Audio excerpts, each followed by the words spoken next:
Episode 1 rejected. Delhi. कहते हैं Delhi India की जान है।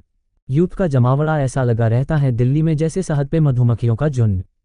दिल्ली दिलबरों की है ये तो सब जानते हैं, लेकिन दिल्ली दिलफरेबों की भी है ये कम लोग ही जानते होंगे।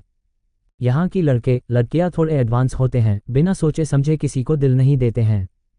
कहीं प्यार के दो पंछी साथ में आइसक्रीम खाते दिख जाएंगे तो कहीं दो पंछी एक दूसरे के साथ लड़ते हुए दिख जाएंगे। यहाँ हजारों दिल मिलते हैं और हजारों दिल टूट जाते हैं। दिलों का बिछड़ना और मिलना ये दिल्ली की फैशन है। यहाँ रिश्तों में पैसे देखे जाते हैं, स्टेटस देखा जाता है। तुम अमीर हो तो मैं तैयार हूँ, तुम्हारे चाचा विधायक हैं तो मैं तैयार हूँ। कुछ इस तरह से होता है दिल्ली में दोस्तों के मिलने का रास्ता। खैर हम दिल्ली में हैं तो दिल्ली को करीब से जानेंगे। अभी आते हैं कहानी पे। चोर बाजार दिल्ली शाम का वक्त। चोर बाजार दिल्ली की फेमस जगहों में से एक है, खासकर उनके लिए जिन्हें महंगी चीज़ें सस्ते दामों में चाहिए होता है। खैर ये बात तो बाद की होती है कि भले ही खरीदा हुआ सामान एक हफ्ता चला कि एक साल घूम फिर कर वही बात लागू होती है। चाइना का माल, जितना पैसा उतना काम। आज संडे था तो भीड़ कुछ ज़्यादा ही थी। संडे को सारे लड़के और लड़कियां यहाँ घूमते हुए दिख जाएंगे। इनमें भीड़ में खोया हुआ था हमारा हीरो, उसके साथ उसके दोस्त अभी और अमित, दोनों परेशान उसके साथ साथ चल रहे थे। फ्रस्ट्रेटेड, अरे यार कब से घुमाए जा रहा है, हमें बता तो सही तुझे चाहिए क्या, हो सकता है हम तुम्हारे काम आ जाए। अमित भीड़ में धक्के खा खा कर परेशान हो गया था और सामने चल रहा उसका दोस्त था कि कब से उन्हें घुमाए जा रहा है। जब अमित परेशान हो गया तब वह खिसियाते हुए बोला था, भाई अमित यार बस थोड़ी देर और देख, हम अब आ ही गए हैं। वो रहा सामने दुकान। सामने से उसका दोस्त सामने लगी एक छोटी सी स्टॉल की तरफ इशारा करते हुए बोला और भीड़ को चीरते हुए आगे बढ़ने लगा था। सामने लगा स्टॉल ऑल एंड वन वाला था, एक ही दुकान में सब मिल जाता है वैसा वाला। थोड़ी ही देर में तीनों उस दुकान के सामने थे। उस दुकान में एक तरफ कपड़ों को रखा गया था, उन कपड़ों के बीच में बनारसी स्कार्फ थी जो हल्का हरा और हल्का पिंक कलर का था। सामने खड़ा लड़का उस स्कार्फ को दुकानदार से अपनी तरफ देने को बोलता है, तभी दुकानदार ने उसे स्कार्फ देने से पहले बोला, 1000 की है, लेना है तो बोलो तभी दिखाऊंगा, वरना खली पिली मेरा टाइम फोकट का मत करो तुम सब, वैसे भी आज मार पड़ी है, चलो चलो हवा दो, दूसरे कस्टमर को आने दो। जब दुकानदार ने देखा कि सामने खड़ा लड़का उस स्कार्फ को मांग रहा था तब वह खिंच गया था, क्योंकि सामने खड़े लड़के के शरीर पे दो ही कपड़े थे, एक जीन्स जो देखने में पुराना लग रहा था और एक शर्ट जिसकी ऊपरी बटन टूटा हुआ था। चोर बाजार में अक्सर ऐसा होता है कि कुछ गरीब लड़के यहाँ आकर सामान देखते हैं और फिर ना लेने का बहाना बनाकर चले जाते हैं, क्योंकि शहर के बड़े दुकानों में जाना मुश्किल जो है, अगर अंदर चले भी जाए तो अंदर का स्टाफ धक्के मारकर बाहर निकाल देता है। एंग्री, जब सामने खड़े लड़के ने देखा कि दुकानदार उसे उसके कपड़ों से उसे जज कर रहा है तो वह गुस्से में आ गया था। यही हाल उसके दोस्तों का भी था। दुकानदार आगे कुछ बोलता उससे पहले ही उस लड़के ने जेब से 1000 रुपये निकाले और उसके सामने रखते हुए बोला, ये लो पैसे पूरे 1000 हैं और मुझे वो स्कार्फ दो। जब उस दुकानदार ने सामने पड़े पैसे को देखा तो वह देखता ही रह गया। उसे उम्मीद नहीं थी कि यह लड़का ऐसा भी कर सकता है और ये देख उसकी नज़रें झुक गई थी। वह थोड़ा लो फील करने लगा था। उसने स्कार्फ उतारा और सामने उस लड़के को देते हुए बोला, ये लो भाई और माफ़ कर देना, मुझसे गलती हो गई थी। सामने खड़े लड़के ने उसके हाथ से स्कार्फ लिया और उसे ध्यान से देखने लगा। स्कार्फ खूबसूरत था, बेहद खूबसूरत। उसे देख ऐसा लग रहा था जैसे हरे भरे जंगलों के ऊपर गुलाबी आसमान छाया हुआ है। सरकास्टी सी, ओए मेरे हीरो क्या करने का विचार है, दाल में कुछ काला है, अब हमें भी तो बता, हम भी तो जाने हमारा दोस्त क्या गुल खिला रहा है आजकल। अभी ने उसे छेड़ते हुए बोला और उसके कंधे को दबा दिया था। तभी वह लड़का बोला, बस ऐसे ही। वह इतना ही बोला तभी अभी और अंत दोनों ने उसे दोनों तरफ से पकड़ते हुए बोला, बेटा हमसे चाला कि हम तेरे दोस्त हैं, अब चल जल्दी से बकना स्टार कर, किसके लिए ले जा रहा है, ये 3 घंटे से हमें तू यहाँ घुमाए जा रहा है, अब बताएगा नहीं तो हम तुझे जाने नहीं देंगे, अंत ने कहा और उसके हाथ से स्कार्फ खींचने लगा। अरे यार फट जाएगा भाई, काया कर रहा है, बताता हूँ पहले तू इसे छोड़। अब आया ना लाइन पे, अंत ने कहा और उसका स्कार्फ छोड़ दिया। दोनों शिद्दत से उसे घूरने लगे। अब वह बस सुनना चाहते थे। तभी उसका दोस्त थोड़ा शर्माते हुए बोला, आज मैं ईसा को प्रपोज करने वाला हूँ। जब दोनों ने सुना तो वे खुशी से उछल पड़े। क्या बात है मेरे शेर, अब लगता है कि तू दिल्ली वाला है, जब ठान ही लिया है तो देर किस बात की, चल जल्दी चल मेरे भाई, अंत प्रोत्साहित करते हुए बोला था। आज दोनों अपने दोस्त के लिए खुश थे। ईसा शर्मा कॉलेज की सबसे खूबसूरत लड़की, उसकी उम्र 19 साल है और वह फर्स्ट ईयर की स्टूडेंट है। चेहरा गोरा, आंखें बड़ी बड़ी जिसमें डूब जाने का मन करता हो, लंबे बाल और ऊपर से उसके होठों पे तिल कहर ढाते हैं। कॉलेज का हर लड़का उसे ट्राई कर चुका है लेकिन उसने किसी को भी बाव नहीं दिया है। 6 महीने से दोनों दोस्त थे, फिर धीरे धीरे इसे ईसा से प्यार होने लगा और फिर हुआ वही जो होना था। आज ठान लिया कि प्रपोज कर ही दूंगा। उसने आज रात ईसा को हाईवे नंबर 3 पे आने को बोला था। हर दिन वहाँ लाखों लड़के अपनी गर्लफ्रेंड को प्रपोज करते हैं। तीनों पहले अपने रूम पे गए जो कॉलेज के पास में ही था। वहां जाकर पहले उसने खुद को सेट किया, बाल ठीक किए और एक नया शर्ट पहन लिया जो उसने अपनी कमाई के कुछ हिस्सों को सेव करके खरीदा था। करीब 10 मिनट बाद अकेला ही वह लड़का निकल गया था। उसके हाथ में एक गुलाब का फूल था जो उसने आते वक्त रास्ते से ही खरीद लिए थे और दूसरे हाथ में गिफ्ट किया हुआ वो स्कार्फ जो उसने उस दुकानदार से ही गिफ्ट करवा लिया था। Highway number 3। हाईवे नंबर 3 पे खड़ी ईसा बोर हो रही थी। उसने मन ही मन कोसा, इतना लेट कौन करता है, मुझे बुलाकर जनाब खुद गायब हैं। वह दुनिया ईसा उब गई थी। आसपास खड़े लोग उसे अजीब नज़रों से देख रहे थे। इतने में बादल गरजा, चांदनी रात में अंधेरा छाने लगा। देखते ही देखते सब वहां से जाने लगे थे। वह भी जाना चाहती थी लेकिन वह जा नहीं पाई क्योंकि उसे लियो सामने से आता हुआ दिख गया था। ईसा उसे पुकारते हुए बोली, लव जल्दो करो, बारिश आने वाली है। लियो ने जब ईसा की आवाज़ सुनी तो वह मुस्कुरा दिया और दौड़कर उसके पास चला आया था। लियो को असली नाम लव अग्रवाल है और पूरी दुनिया उसे लव के नाम से ही जानती है, सिर्फ उसके दोस्त अंत और अभी को छोड़कर, क्योंकि वे दोनों लव का निक नाम जानते थे और लव का निक नाम था लियो। लियो दिखने में गोरा था, काले बाल और उसकी आंखें नीली थी और चेहरे पे मुस्कान हमेशा बनी रहती है। कॉलेज में लियो ईसा से एक क्लास सीनियर है तो उसकी उम्र 21 साल है। खुद का खर्चा चलने के लिए लियो पार्ट टाइम जॉब भी करता है। अंत और अभी उसके जिगरी दोस्त हैं जो हमेशा उसके साथ खड़े रहते हैं। ईसा आगे कुछ कहती कि तभी लियो उसके सामने घुटने के बल बैठ गया और हाथ में लिए गुलाब को आगे उसके सामने कर उसके आंखों में आंखें डालकर बोला, will you be my girlfriend. Leo एकटक उसके आंखों में देख रहा था। जैसे ही ईसा ने ये सुना तो वह गुस्से में तमतमा उठी। उसके चेहरे के भाव सख्त हो गए थे। उसने लियो को उठने को बोला। लियो भी हंसते हुए उठ गए और उसके सामने खड़ा हो गया। तभी लियो का चेहरा एकदम से घूम गया था। ईसा ने एक जोर का थप्पड़ दे मारा था। लियो को थप्पड़ की आवाज़ इतनी तेज थी कि आसपास के सब उधर ही देखने लगे थे।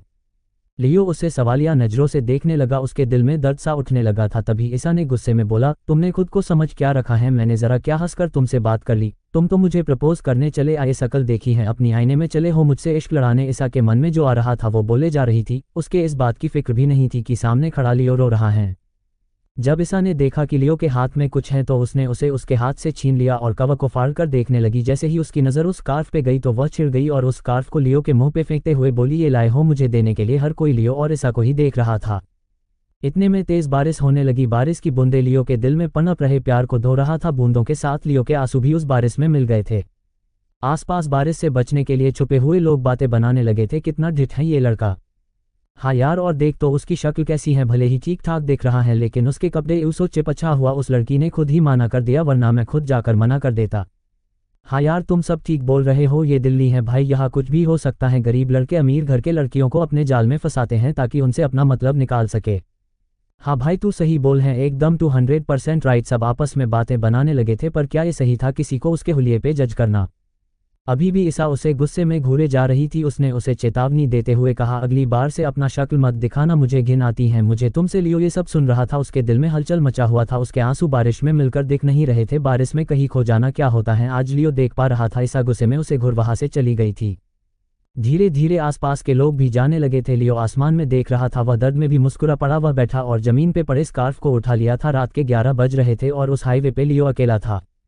वह खुद को मार डालना चाहता था, इसलिए उसने हाईवे पे दौड़ लगा दी। बारिश में वह दौड़ता रहा। जब उसकी सांसें रुकी तब वह एक पुल के सामने था। वह रोता हुआ उस पुल के ऊपर चढ़ गया और जोर से चिल्लाते हुए बोला, love you Shah, love you so episode. उस बारिश में उसकी आवाज़ गरजते बादल की तरफ गूंज रही थी। क्या लगता है आपको लियो का अगला कदम क्या होगा? मिलते हैं अगले एपिसोड में। एपिसोड 2, फरिश्ता। वह खुद को मार डालना चाहता था, इसलिए उसने हाईवे पे दौड़ लगा दी। बारिश में वह दौड़ता रहा। जब उसकी सांसें रुकी तब वह एक पुल के सामने था। वह रोता हुआ उस पुल के ऊपर चढ़ गया और जोर से चिल्लाते हुए बोला, love you Shah, love you so episode. उस बारिश में उसकी आवाज़ गरजते बादल की तरफ गूंज रही थी।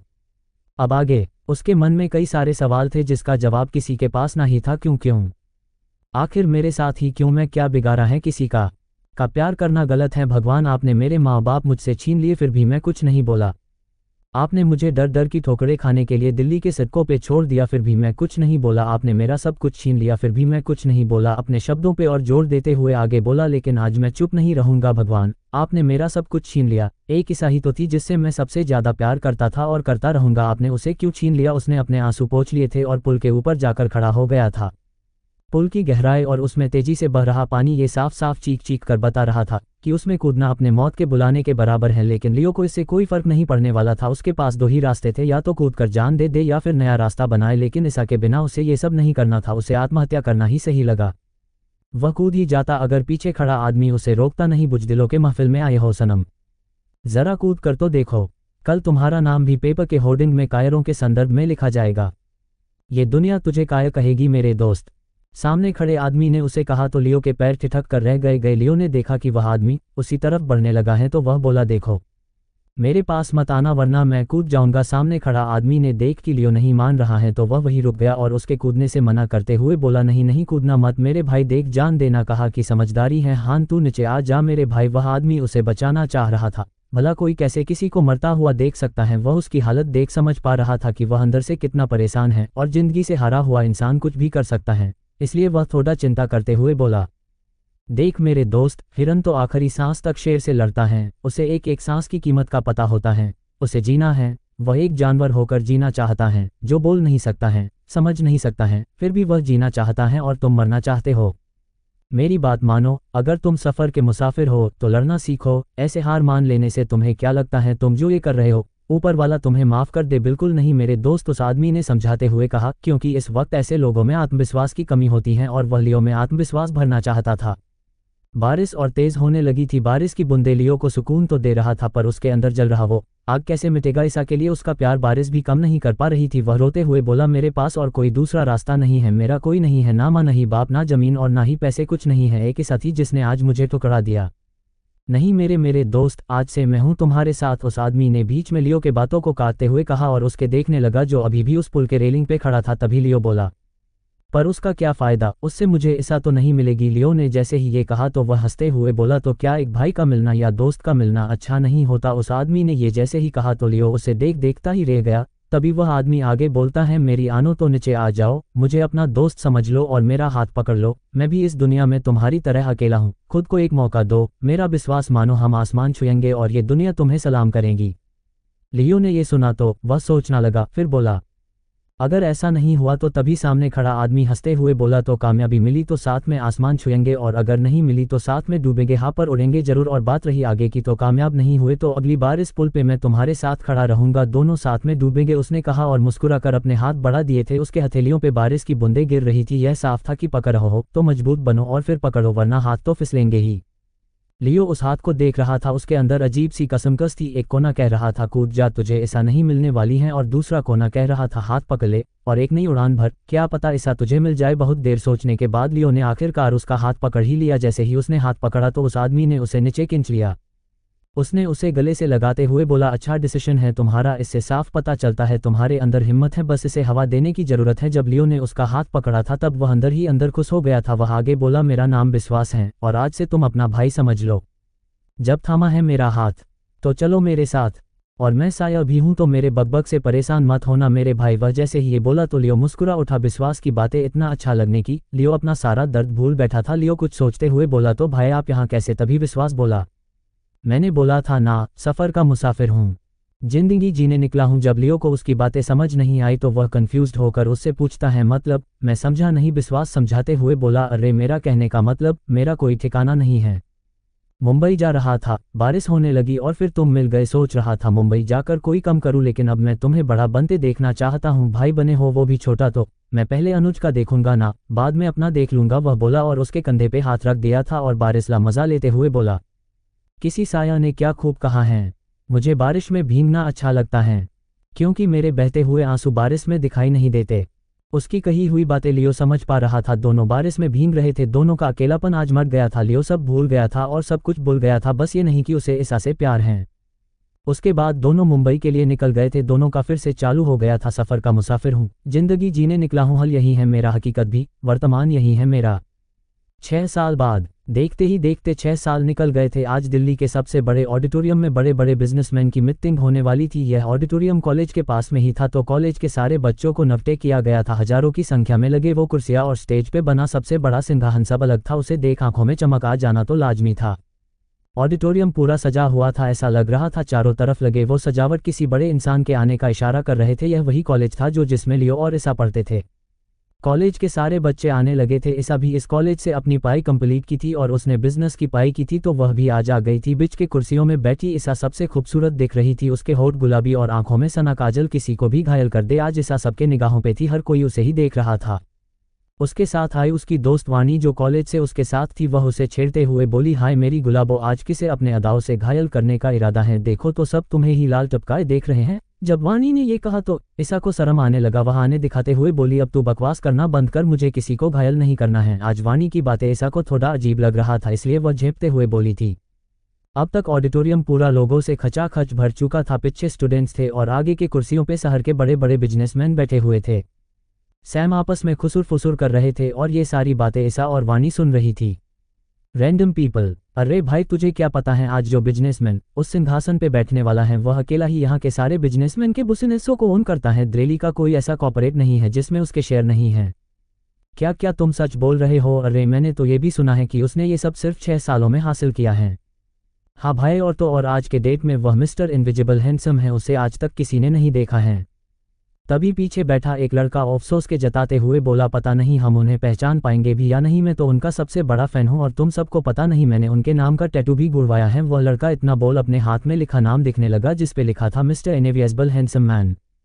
पीछे बैठी ईसा और वानी ध्यान से उन सब की बातें सुन रही थी और अब उन्हें भी उस इनविजिबल हैंडसम से मिलने के लिए क्यूरियस होने लगी थी। इतने में एक होस्ट माइक लेकर बोलना स्टार्ट कर देता है। उसके बोलते ही सब सीधे बैठ गए, सबकी रीढ़ की हड्डी सीधी हो गई थी। हेलो चेक चेक, हाँ तो आज हमारे बीच हमारे सर और एल ग्रुप के शेयर होल्डर सेओ के भाई आज हमारे बीच मौजूद हैं, तो तालियों के साथ उनका स्वागत कीजिए मिस्टर विश्वास सर का प्लीज। होस्ट बोला ही था कि चारों तरफ तालियों की गड़गड़ाहट, हर तरफ शोर ही शोर था। इतने में स्टेज पे करीब 29 साल का एक लड़का चलता हुआ आया और माइक डेस्क पे जाकर खड़ा हो गया जहां माइक पहले से ही सेट किया हुआ था। वह चारों तरफ देख मुस्कुराया और बोला, विश्वास कॉल मी ओनली विश्वास, आप लोग मुझे अपना भाई, हमदर्द, दोस्त कुछ भी मान सकते हैं। और शुरुआत मैं एक शायरी से करना चाहूँगा। वो क्या है, मैं बिजनेसमैन कम शायद ज़्यादा बिजनेस तो मेरा भाई संभालता है, तो इरशाद कीजिएगा। किसी शायर ने कहा था कि जिंदगी का हर पल आखिरी समझकर जीना चाहिए, तब जाकर जिंदगी जीने का असली मज़ा आता है। विश्वास के बोलते ही चारों तरफ तालियों की आवाज़ गूंजने लगी। विश्वास के चेहरे की मुस्कुराहट बरकरार थी। वह चारों तरफ देखते हुए बोला था, विश्वास का ऑरा अलग था जो किसी मुर्दे में भी जान डाल दे, और विश्वास ने यही काम 6 साल पहले किया था और आज उसका मुकाम किसी का मोहताज नहीं है। इंडिया का सबसे बड़े बिजनेसमैन का बड़ा भाई है विश्वास। तो क्या लगता है आपको, लियो आएगा या नहीं, और क्या होगा जब ईसा लियो को देख पहचान जाएगी? Episode 3 mister handsome. अभी तक विश्वास के बोलते ही चारों तरफ तालियों की आवाज़ गूंजने लगी। विश्वास के चेहरे की मुस्कुराहट बरकरार थी। वह चारों तरफ देखते हुए बोला था, विश्वास का ऑरा अलग था जो किसी मुर्दे में भी जान डाल दे, और विश्वास ने यही काम 6 साल पहले किया था और आज उसका मुकाम किसी का मोहताज नहीं है। इंडिया का सबसे बड़े बिजनेसमैन का बड़ा भाई है विश्वास।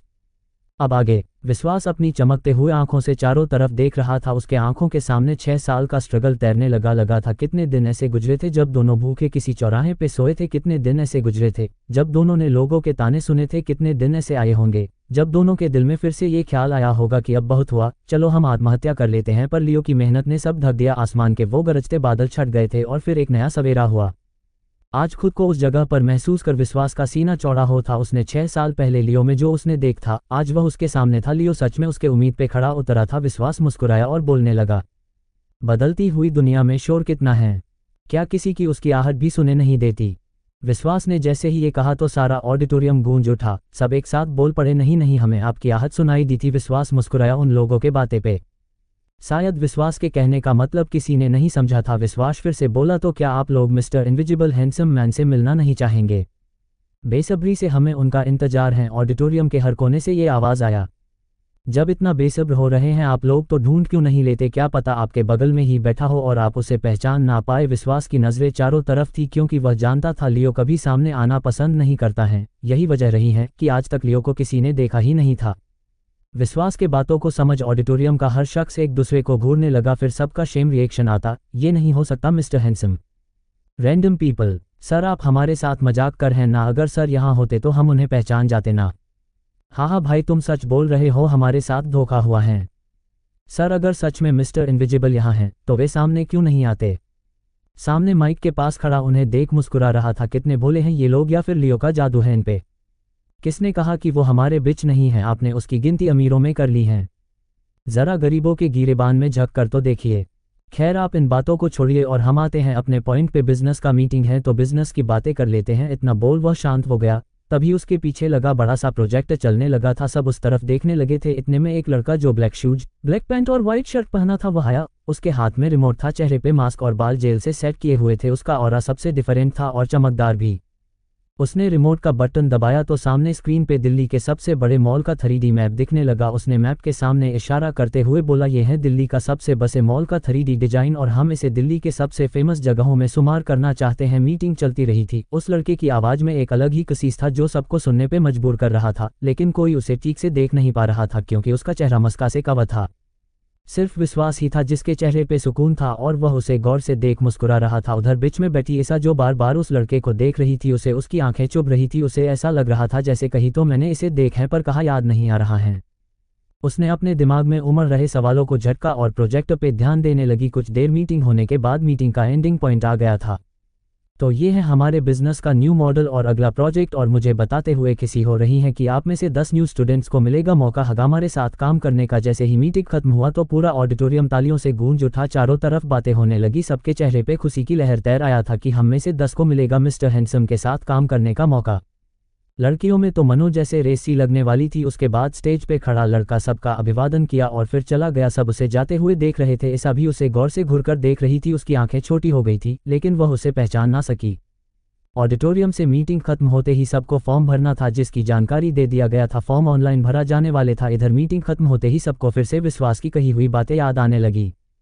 सर आपने तो कहा था कि मिस्टर हैंडसम आएंगे, तो कहाँ हैं वो? हमें दिखाई क्यों नहीं दे रहे हैं? एक लड़का जो कब से मिस्टर हैंडसम का वोट कर रहा था और जब लियो अभी तक नहीं आया तब वह लड़का फ्रस्ट्रेट होकर बोला गया था। विश्वास उसके लड़के के क्वेश्चन के हंस दिया था। वह मुस्कुराकर बोला, किसने कहा मेरा भाई यहाँ आया ही नहीं? वह आया और चला भी गया। आपकी नजरें थी जो धोखा खा गई। सब विश्वास की बातें सुन रहे थे और सबके जुबान पे एक जवाब था। कहा हमने तो नहीं देखा। विश्वास हंसा और बोला, अभी अभी जो यहाँ खड़ा था, लंबा कद, गोरा चेहरा, बाल काले, आंखें काली भूरी और शब्दों में रोवाब, चेहरे पे मास्क। कौन था ये? जी हाँ, यही तो था मिस्टर इनविजिबल हैंडसम मैन। सब चुन गए। विश्वास के बातों को सुनकर सबके रोंगटे खड़े हो गए थे। Random people shocked. क्या अभी अभी जो वह खड़ा था वही मिस्टर हैंडसम थे और हम उन्हें पहचान भी नहीं पाए? हाँ यार, कितने बड़े बुद्धू हैं हम। हमारे सामने इंडिया का सबसे बड़ा बिजनेसमैन खड़ा था और हम उसे पहचान ही नहीं पाए। मुझे तो पहले ही उस पे शक हो रहा था। देखा नहीं तुम सबने उसके बात करने के स्टाइल में कितना रोवाब था? अरे भाई, जब उसने बोलना शुरू किया था तब मेरे रोंगटे खड़े हो गए थे। काश हम उनका चेहरे देख पाते तो कितना अच्छा होता ना। लोगों में खुसुर फुसुर होना शुरू हो गया था। तभी विश्वास के आवाज ने उन्हें उसकी तरफ देखने पे मजबूर कर दिया था। चिंता करने की कोई बात नहीं है, अभी आपके पास मौके हैं। आप में से 10 लोगों को मेरे भाई के साथ काम करने का मौका मिलेगा, तो तैयार हो जाए। विश्वास ने गहरी सांस ली और फिर बोला, मैंने अपने भाई को टूटते हुए देखा है। उस वक्त को जब याद करता हूं तब मुझे एक शायरी याद आ जाती है। भीड़ है कयामत की और हम अकेले हैं। आईने के 100 टुकड़े हमने करके देखे हैं। एक में भी तन्हा थे और 100 में भी अकेले हैं। तो मेरे भाइयों, मैं जाने से पहले यही कहूँगा कि अगर आप मेरे भाई को देखना चाहते हैं तो थोड़ा मेहनत कीजिए, फॉर्म भरिए और इंटरव्यू पास कीजिए और फिर मैं खुद आपको भाई से मिलाने लेकर चलूँगा। जिस तरफ मेरे भाई ने ऊंचाइयों को छुआ है, आप भी उस मुकाम तक पहुँच सकते हैं। Bye bye. विश्वास इतना बोल वह से जाने लगा। उसे जाता हुए सब देख रहे थे। हर किसी के आंखों में विश्वास के लिए रिस्पेक्ट दिख रहा था। सब जानते थे मिस्टर हैंडसम को इस ऊंचाई तक पहुंचाने में सबसे बड़ा हाथ विश्वास का ही था। आज मिस्टर हैंडसम एक ऐसा नाम बन चुका था जो इनविजिबल होकर भी सबके दिलों में बस गया था। हर कोई उसे एक झलक देखना चाहता था। विश्वास के जाते ही सब में बातें होने लगी तो वही बैठी वही ईसा से विश्वास के चेहरे को याद करते हुए बोली, कितना कूल है ना यार, इतने बड़ा बिजनेसमैन का भाई होने का बिल्कुल घमंड नहीं है उसे। और कितनी आसानी से सबको चमका देकर मिस्टर हैंडसम निगल गए थे। देखा ना तूने? वानी अपने गाल पे हाथ रख उसके सहलाते हुए बोली थी। आसपास बैठी लड़कियों का यही हाल हो रखा था। हर लड़की उस मार्क्स के पीछे वाले चेहरे को अपने दिल में बसा लेना चाहती थी। सबके दिलों में अब मिस्टर हैंडसम बसे हुए थे। सबके चेहरे टमाटर की तरह लाल हो गए थे। उस आंखों को याद करके लियो के शब्द हर लड़की के दिलों में गूंज रहा था। सब उसे खुद में बसा लेना चाह रही थी। इधर कब से सोच में डूबी ईसा थोड़ा हिचकते हुए बोली, मैंने कहीं तो उसे देखा है पर कहा मुझे याद नहीं आ रहा है। तभी उसे सवालिया नजरों से देख वानी बोली, किसे किसकी बात कर रही हैं? ऐसा तो मुझे कुछ समझ नहीं आ रहा है। ऐसा फ्रस्ट्रेट हो गई और वह थोड़ा चिढ़ते हुए बोली, वही मिस्टर इनविजिबल को कहीं तो मैंने देखा है पर याद नहीं आ रहा है। ऐसा के ऐसे कहने पे वानी हंस पड़ी। उसे तो लग रहा था कि ऐसा सपने देख रही हैं, तभी तो वह दिन में बहकी बातें कर रही हैं। वह मजाक करते हुए बोली, तू एक काम कर ऐसा, तू ना अपना इलाज करवा, आजकल तुझे सपने कुछ ज़्यादा ही आ रहे हैं। वैसे मैं तो चली फॉर्म भरने, मैंने पता किया है फॉर्म्स लिमिटेड ही हैं। जैसे ही ये बात वानी ने कहा, ईसा झट से उठी और हड़बड़ाकर बोली, नहीं ऐसे कैसे? चल जल्दी, हमारे रहते फॉर्म्स खत्म कैसे हो सकते हैं? दोनों जल्दी से उठी और साइबा वाले की तरफ दौड़ी। साइबा वाला कॉलेज के पास में ही थे तो उन्हें वहाँ जाना था। इधर सब अपने अपने पहचान वाले के पास जान लगे थे क्योंकि फॉर्म भरना था और वह लिमिटेड ही था। उसी भीड़ में एक लड़की धक्के खा रही थी। वह कभी इधर हो जाती तो कभी उधर, धक्के खाते खाते वह कब बाहर आ गई उसे पता ही नहीं। जब माहौल थोड़ा शांत हुआ तब उसने अपना पर्स चेक किया। अपना पर्स देख वह चौंक गई क्योंकि उसके पर्स के चैन खुले हुए थे और उसके पैसे किसी ने मार लिए थे। शायद कोई चोर था जिसने धक्के की आड़ में उसके पर्स को खाली कर गया था। उसके आंखों से आंसू बस निकले। उसने दिन रात मेहनत करके ये पैसे कमाए थे। आज उसे एक मौका मिला था कि अपनी जिंदगी बेहतर करने का। वह रोते हुए बोली, अब मैं पैसे कहाँ से लाऊं? इतने पैसे कौन देगा, मुझे फॉर्म भरने में 1000 रुपये लगने वाले थे और उसके पास एक भूती कौड़ी भी नहीं था। वह जहाँ पे काम करती थी वह का मालिक एक नंबर का ठरकी और हरामी था, वह उसे 1 रुपया भी नहीं देने वाला था। क्या लगता है आप लोगों को कब आएगा लियो सामने, और कौन थी वह लड़की, किसने चोरी किए उसके पैसे और क्या ऐसा फॉर्म भर पाएगी। एपिसोड 4 ऑफ अभी तक अपना पर्स देख वह चौंक गई, क्योंकि उसके पर्स के चैन खुले हुए थे और उसके पैसे किसी ने मार लिए थे। शायद कोई चोर था जिसने धक्के की आड़ में उसके पर्स को खाली कर गया था। उसके आंखों से आंसू बस निकले। उसने दिन रात मेहनत करके ये पैसे कमाए थे, आज उसे एक मौका मिला था कि अपनी जिंदगी बेहतर करने का। वह रोते हुए बोली, अब मैं पैसे कहाँ से लाऊं, इतने पैसे कौन देगा, मुझे फॉर्म भरने में 1000 रुपये लगने वाले थे और उसके पास एक भूती कौड़ी भी नहीं था। वह जहाँ पे काम करती थी वह का मालिक एक नंबर का ठरकी और हरामी था, वह उसे 1 रुपया भी नहीं देने वाला था। अब आगे हर किसी को अब लियो के कंपनी में जॉब लेना था। आज के दौर में लियो यूथ का इंस्पिरेटर बन चुका था, हर कोई उसकी तरह बनना चाहता था। लियो ने जो कर दिखाया था वह काबिले तारीफ था। आज इंडिया के हर बड़े से बड़े बिजनेस में शेयर होल्डर था और उसका पोजीशन का आप इसी से अंदाजा लगा सकते हैं कि उसके बिना किसी भी मीटिंग को करना मुश्किल ही नहीं नामुमकिन था। 6 सालों के बाद लियो एक ब्रांड बन चुका था एल कॉर्पोरेशन में। आज हर कोई अपना किस्मत आजमाना चाहता था। कहा जाता है अगर आप पूरी शिद्दत से किसी चीज़ को चाहो तो पूरी कायनात उसके मिलाने में जुट जाती हैं। वह लड़की दौड़ती हुई एक साइबर में गई जहां अभी भी कुछ लड़की का जमावड़ा लगा हुआ था। वह हर बार यही आया करती थी अपने फॉर्म को भरने के लिए। उस साइबर का नाम लोकेश साइबर हब था। जैसे ही वह साइबर में आई तो वह देखती है सबसे लास्ट वाले कोने में एक साइबर वाला बैठा। वह उस साइबर का मालिक ही था, लोकेश। वह जल्दी से उसके पास चली आई। लोकेश जो पहले से ही किसी काम में बिजी था, वह अपनी आंखें टेढ़ी की और तो उसे उस लड़की की झलक दिखाई दे गई। वह उसे देख मुस्कुराया और बोला, मीरा तुम यहाँ सब ठीक तो है। जब मीरा ने उसके मुंह से अपना नाम सुना तो उसे थोड़ी तसल्ली हुई। चलो कम से कम ये तो मुझे जानता है, हो सकता है मेरे लिए यह मेरा फॉर्म उधार में भर दे, बाद में चुका दूंगी। मीरा के ख्याल में ये सवाल आया। मीरा नाम जितना मीठा है उसका बिहेवियर भी उतना ही स्वीट है। मीरा की 20 साल है। मीरा के बारे में बात करें तो उसकी लंबाई 54 इंच है, चेहरा हल्का गोरा गुलाबी होठ और थोड़ी छोटी नाक, काली आंखें जिसमें काजल लगे तो उसकी सुंदरता में 4 चांद लग जाए। आवाज में मीठापन और उसके लंबे काले बाल जो कमर तक आते हैं। काप से हमेशा सिंपल ही पहनना पसंद करती हैं और उसे पंजाबी सूट बहुत पसंद हैं। एक मिडिल क्लास फैमिली से बिलोंग करती हैं। पिताजी बचपन पे ही चल बसे थे। अब उसकी जिंदगी उसकी माँ और उसके छोटे भाई के इर्द गिर्द सिमट कर ही रह गई थी। अपने खर्चे को चालने के लिए मीरा एक फूड रेस्टोरेंट में काम करती हैं।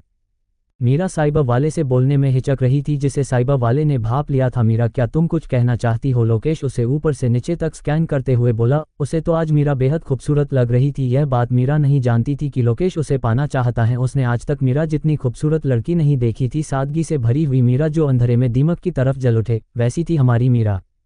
मुझे एल कॉर्पोरेशन में ज्वाइन करने के लिए फॉर्म भरना है, मीरा हिचकते हुए बोली थी, क्योंकि वह पहले से ही थोड़ा अनकंफर्टेबल फील कर रही थी। आज उसे लोकेश की नज़रें कुछ अलग ही लग रही थी। अभी लोकेश बोला, ओ हाँ अभी लिंक एक्टिवेट हुआ है। हजारों लड़के लड़कियां फॉर्म्स भर रहे हैं। 1050 रुपये लगेंगे, 1000 फॉर्म के और 50 मेरे साइबर के। फीस तो बोलो भर दूँ तुम्हारा फॉर्म। लोकेश मीरा को अभी भी स्कैन किए जा रहा था जैसे वह उसकी जिस्म का नाप लेना चाहता हो।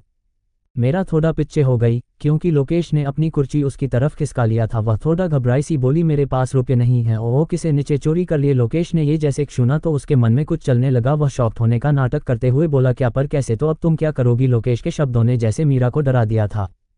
लोकेश बार बार उसके करीब आने की कोशिश कर रहा था। मैं आपके जल्द ही लौटा दूंगी, इस महीने की सैलरी मुझे मिलने ही वाली है तो मैं आपको दे जाऊंगी। आज प्लीज़ मेरा फॉर्म भर दीजिए, मीरा ने नज़रें झुकाए हुए ही कहा। वह जब भी नज़र उठाती तो उसे लैपटॉप पे वो फॉर्म दिखाई दे जाता जिस पे लिखा था एल कॉर्पोरेशन ऑफ इंडिया। देखो मेरा साइबर फ्री का नहीं है, बिना रुपये के मैं किसी का फॉर्म नहीं भरता, लेकिन तुम्हारे लिए एक ऑफर है। मीरा उसके हर रक शब्दों को ध्यान से सुन रही थी और जब उसने ऑफर की बात की तो वह अंदर तक काम गई। मीरा कुछ नहीं बोली। तब लोकेश अपने होठों पे जीभ फिराते हुए बोला, अगर तुम एक दिन मेरे साथ चलो तो ग्रांटेड, मैं तुम्हारे हर एक फॉर्म को फ्री में भरने के लिए तैयार हूँ। ये बात लोकेश ने इतने धीरे से कही थी कि सिर्फ मीरा ही सुन पाई थी। मीरा ने ये सुना तो उसका दिल धड़कना ही जैसे बंद हो गया था। आज एक और उसके जिस्म को नोच खाने के लिए तैयार था। वह जिसे अच्छा समझती थी उसके हवस ने आज मीरा को अंदर तक झंझोर कर रख दिया। मीरा का दिल रोने लगा था। आज उसे इस दुनिया से ही घिनाने लगा था। पहले कॉलेज में, फिर उसके रेस्टोरेंट का मालिक और आज फिर ये लोकेश जिसे मीरा एक भाई की नज़रों से देखा करती थी। मीरा के आंखें से आंसू लुढ़क कर गिरने लगे। अच्छी बात यह थी कि सब अपने फॉर्म को भरने में बिजी थे। मीरा आंखों में आंसू लिए बोली, आपको तो मैं अपना भाई मानती थी, लेकिन आप इतने गिरे हुए निकलेंगे ये मैं सोच भी नहीं सकती थी। जब ये मीरा ने थोड़ा गुस्से में कहा तो लोकेश भी थोड़े गुस्से में बोला, देखो हर एक चीज़ की कीमत होती है और अगर मैंने तुम्हारी कीमत लगाई तो क्या गलत किया? खैर मैं किसी के साथ ज़बरदस्ती नहीं करता, इसलिए इसके बारे में तुम सोचो और फिर आना। मीरा उसे घिन भरी नज़रों से देख रही थी। आज लोकेश का चेहरा किसी पागल कुत्ते के जैसे दिख रहा था जो अपनी पागलपन में मीरा को नोच डालना चाह रहा था। मीरा का दिल किया कि वह यही उसे एक थप्पड़ रसीद कर उसके गाल पे चिपका दे, लेकिन वह उसका ही साइब था और लोगों को गरीब के आंसू कहाँ दिखाई देते हैं। आज वही कोई और लड़की होती तो शायद लोकेश की इतनी हिम्मत ही नहीं होती। मीरा अपनी दुपट्टे के कोर से अपने आंसू को पोंछते हुए वह से निकल गई थी। मीटिंग खत्म होते होते शाम हो गया था और जब तक मीरा साइबर से निकली तभी तक रात के 8 बज चुके थे। आज मीरा को सब खाली खाली सा लग रहा था। वह हाईवे पे चली जा रही थी। उसे आज खुद की भी परवाह नहीं थी। बड़ी बड़ी गाड़ियों के हॉर्न सुनकर भी मीरा हट नहीं रही थी। तभी एक बड़ी सी ट्रक उसकी तरफ चला आ रहा था। ट्रक वाला लगातार हॉर्न बजाता, लेकिन मीरा उसे सुन नहीं रही थी। ट्रक वाले ने एकाएकी ब्रेक लगा दिया था। ट्रक घसीटता हुआ मीरा के पास आ गया था। अगर ट्रक वाले ने थोड़ी भी देर कर दी होती तो शायद मीरा अब तक ट्रक के नीचे आ गई होती। मीरा चलते चलते ट्रक के अगले हिस्से से टकरा गई। तब जाकर उसे होश आया और सामने ट्रक देख उसके पसीने आने लगे, क्योंकि ट्रक के इंजन से धुआं आ रहा था। मीरा खांसने लगी। एंग्री, ओहे लड़की, अगर मरना ही है तो कहीं और जाकर मरो। इतने बड़े शहर में मेरा ही ट्रक मिला था, न जाने कहाँ से आ जाते हैं। अब हटो मेरे सामने से, वरना ये ट्रक सच में तुम्हारे ऊपर चढ़ा दूं ना। ट्रक वाला गुस्से में मीरा को घूर रहा था। आज तो ट्रक वाले के भी माथे से पसीना आने लगा था। मीरा जल्दी से हाथ गई। सॉरी मीरा ने कहा तो ट्रक वाले ने इंजन स्टार्ट किया और आगे चल दिया। ट्रक वाला अभी भी मीरा के बारे में ही सोच रहा था। वह मन ही मन बुदबुदाया, इतनी खूबसूरत लड़की, आखिर क्या जरूरत आन पड़ी जो उसने इतना बड़ा कदम उठा लिया। उसके हाथ टांग पे कहा हुआ था। इधर मीरा चले जा रही थी। थोड़ी देर चलने के बाद वह एक बड़े से पुल के पास आ गई थी। यह वही पुल था जिस पे आज से 6 साल पहले लियो आत्महत्या करने जा रहा था। मीरा अपने आंसुओं को पोंछ उस पुल के रेलिंग पे चढ़ गई थी। तभी एक तेज हवा का झोंका आया और मीरा का शरीर से हर उठा। वह कूदने जा ही रही थी कि तभी एक लड़का जोर से चिल्लाया, रुक जाओ, तुम क्या करने जा रही हो, नीचे उतरो। लड़के के आवाज से मीरा के पैर पुल के रेलिंग पे जम से गए। देखो चले जाओ यहाँ से, वरना मैं खुद जाऊंगी। नहीं ऐसा मत करना, कूदना नहीं, देखो मैं तुम्हारे पास नहीं आ रहा। उसने अपने दोनों हाथ आगे किए और मीरा को रोकने की पूरी कोशिश की। वह लड़का और कोई नहीं बल्कि लियो ही था। वह हर दिन की तरह आज भी यहाँ आया था। लियो हर रोज रात यहाँ आया करता था। देखो ये करना सही नहीं है। तुम्हारी जो भी प्रॉब्लम है तुम चाहो तो मुझे बता सकती हो। मीरा का चेहरा चांदनी रात में चका रहा था। लियो तो बस उसमें खोसा गया था। लियो उस लड़की को देख उसे अपने 6 साल पहले की बातें याद आने लगा था। मुझे किसी से कुछ भी नहीं कहना, तुम यहाँ से चले जाओ, मीरा रोते हुए बोली। तभी लियो बोला, 6 साल पहले मैं भी वही खड़ा था जहाँ आज तुम खड़ी हो। मीरा ने ये सुना तो वह पलटी और लियो को देखने लगी। लियो ब्लैक पेंट और वाइट शर्ट पे था। उसका चेहरा स्वच्छ पानी की तरफ चमक रहा था। तो क्या होगा अब, क्या लियो बचाएगा मीरा को, और क्या मीरा करेगी लोकेश के ऑफर को एक्सेप्ट। एपिसोड 5। अभी तक मुझे किसी से कुछ भी नहीं कहना, तुम यहाँ से चले जाओ, मीरा रोते हुए बोली। तभी लियो बोला, 6 साल पहले मैं भी वही खड़ा था जहाँ आज तुम खड़ी हो। मीरा ने यह सुना तो वह पलटी और लियो को देखने लगी। लियो ब्लैक पेंट और वाइट शर्ट पे था। उसका चेहरा स्वच्छ पानी की तरफ चमक रहा था। अब आगे लियो उससे आगे कहता है, 6 साल पहले मैं भी परेशान था और फिर मैं इसी पुल के ऊपर चढ़कर कूदने वाला था। इतने में एक लड़का आया और मुझे बचा लिया था और आज मैं उसके बदौलत इतना खुश हूँ। और आत्महत्या करना यह सही नहीं है। लियो के शब्दों में अपने दर्द थे जिसे उसने 6 साल से दबा रखा था। तभी मीरा अपने रुआसी हो चले और रुंधती हुई गले से बोली, मेरे साथ ही ऐसा क्यों होता है। पूरे महीने मेहनत कर केजी कमाती हूँ, उससे मैं अपन घर तक नहीं चलती पाती और आज जब मुझे एक मौका मिला तो मेरे पैसे किसी ने चुरा लिए और ऊपर से वह कमीना साइबा वाला मुझे एक रात के लिए बुला रहा था। मीरा के आधी अधूरी बात तो लियो समझ नहीं पाया, लेकिन इतना जरूर समझ गया था कि इसे पैसे की जरूरत है। वॉट तो तुम्हें पैसे की जरूरत है तो मैं दे देता हूँ, कितने चाहिए, बोली। जैसे ही लियो ने कहा तो मीरा बोली, आप देंगे मुझे पैसे, लेकिन अगर आप भी मुझसे कुछ और मांगेंगे तो। नहीं तुम मुझे गलत समझ रही हो, देखो मैं वैसा नहीं हूँ। जब तुम अगली बार मिलना तो मेरे पैसे मुझे लौटा देना। मीरा अपना एक हाथ आगे करते हुए बोली, तो दीजिए 1050 रुपये। लियो चौंक गया। आयशो कि तुम्हें 1050 रुपये ही चाहिए, लियो ने कहा तो मीरा अपना सर हाँ में हिला देती है। लियो मन ही मन बोला, भला कोई इतने रुपये के लिए इतना बड़ा कदम उठा भी है। ज्यादा न सोचते हुए लियो ने 1050 रुपये उसके हाथ में थमा दिए। अब तो नीचे उतर जाओ। मीरा नीचे उतरी और उस रुपये को देखने लगी। कंफ्यूज्ड, मीरा के ऐसे बिहेवियर ने लियो को कंफ्यूज्ड कर दिया था। वह कुछ सोचते हुए बोला, वैसे तुम इस रुपये का करने क्या वाली हो। मीरा के चेहरे पे चमक था। वह बोली, एल कॉर्पोरेशन में फॉर्म भरना है। लियो हंसने लगा, उसकी हंसी रुकने का नाम ही नहीं ले रहा था। तुम हंस क्यों रहे हो, क्या मैंने कोई जोक सुनाया। नहीं, मीरा ने कहा। नहीं मैं तो बस ये सोच रहा हूँ कि आखिर उस कंपनी में क्या है जो तुम इतना बड़ा कदम उठाने चली आई थी। मीरा थोड़ा गुस्से में बोली, आपको उससे क्या, वैसे थैंक्स, आपने मुझे पैसे दिए। मीरा इतना बोल आगे जाने लगी। तभी उसके पीछे चलते हुए लियो बोला, मैंने तुम्हारी जान बचाई है तो कम से कम अपना नाम तो बताती जाओ। उसके सवाल का जवाब मीरा देती हुए बोली, मीरा पंडित।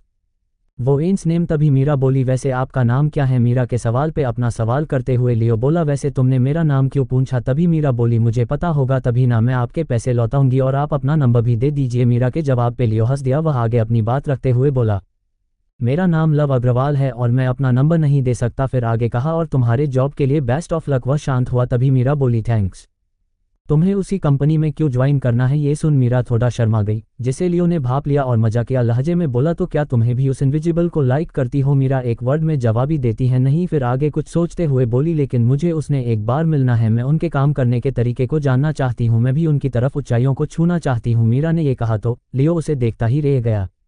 वह खुद का ही मजाक बनाते हुए बोला, हाँ तो तुम्हें वह पसंद नहीं है, लेकिन क्या तुम जानती हो मेरे नज़र में वह मेरे लिए क्या है? मीरा कन्फ्यूजन में अपना सरना में हिला देती हैं। तभी लियो बोला, एक नंबर का गधा। लियो ने जैसे ही ये कहा तो मीरा गुस्से में बोली, तुम होते कौन हो उन्हें भला बुरा कहने वाले? हाथ तुम उनकी तरफ नहीं बन सकते ना, इसलिए तुम उनसे जल रहे हो। लियो हंसने लगा, मैं जल रहा हूँ वो भी उस गधे से? तुम मजाक कर ही हो। ऐना जी नहीं, मैं सीरियस हूँ। मीरा ने उसके सवाल का जवाब देते हुए बोली। उसका चेहरा गुस्से में ताप रहा था।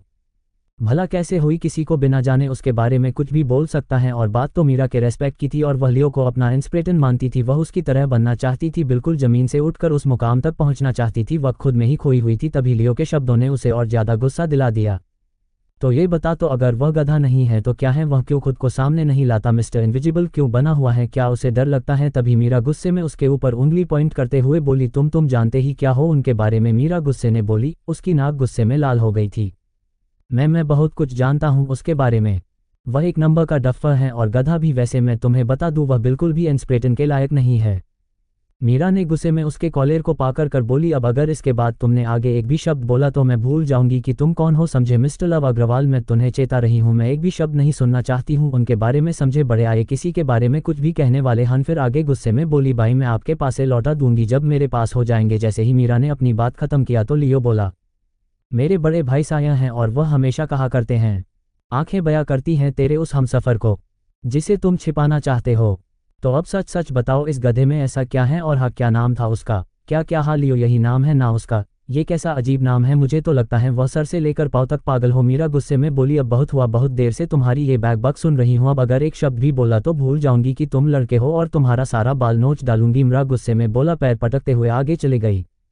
लियो वही खड़ा रहा, वह उसे जाते हुए रहा था। उसके चेहरे पे हल्की सी मुस्कान थी। वह हंसते हुए बोला, बेटा लियो मान गए, तेरी पहुंच तो दूर दूर तक है। फिर जब पुल की तरफ देखा तो मायूस हो गया।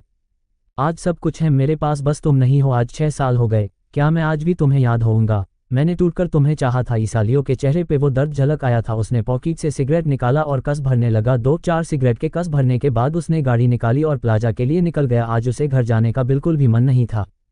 होटल प्लाजा, होटल में पार्टी जोरों शोर से चल रहा था। हर कोई किसी ना किसी के साथ था। तो वही उस होटल के बेसमेंट के कार पार्किंग में एक लड़का एक लड़की को किस करने की कोशिश कर रहा था।